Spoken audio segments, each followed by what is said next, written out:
wenyewe kina nani? Babu Mlinzi waache waje huku. Sisi wagosi wa kaya kutoka Tanga. Nakumbuka. Tanga kunani? Sura zimeingia.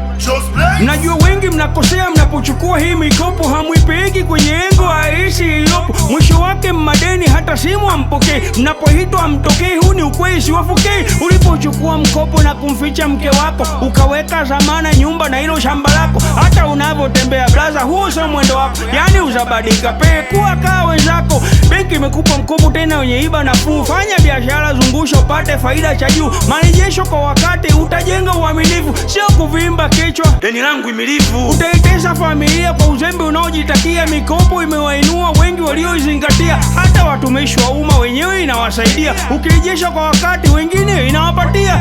Mikopo mfusa sasa tunaitumiaje? Wapo wanaotajika, chunguza wamefanyaje. Kama hujui uliza, sio kufuata mkumbo. Chukua mkopo, fanya biashara, acha kujaza tumbo. Tangazo, mnada. Nyumba ya bwana Kagongile inapigwa mnada, ameshindwa kurejesha mkopo wake anaodaiwa na benki. Mnada ni siku ya kesho.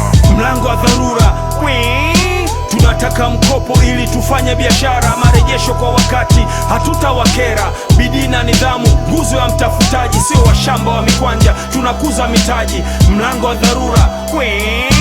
Tunataka mkopo ili tufanye biashara, marejesho kwa wakati, hatutawakera. Utakuja kulaumu watu hapa, kumbe tatizo lipo kwako. Haujajipanga vizuri katika zile fikra zako. Kabla hujachukua mkopo, kwanza hebu upate ushauri. Tafuta mtaalamu wa biashara akuwekee mambo vizuri. Utaanza kuiona ile nuru utajiri siku ile alipochukua mkopo.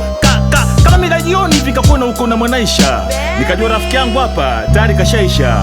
Na ndio mambo natufahamisha, wewe kila siku la bata tu biashara itaacha kuyumba. Waharibu njia zote ili mradi uziwe nyumba. Benki imekupa mkopo ili upate kunyanyuka.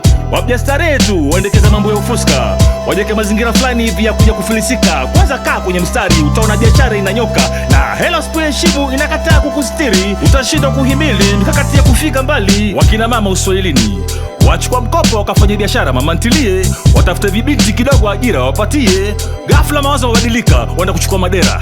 Alafu kuna sherehe kusekani huko na kuna mwaga hela. Mkipigwa simu rejesho, muona kama benki na wakera. Tangazo, mnada. Nyumba ya mama Kiwangwala inapigwa mnada, ameshindwa kurejesha mkopo wake anaodaiwa na benki. Mnada ni siku ya kesho.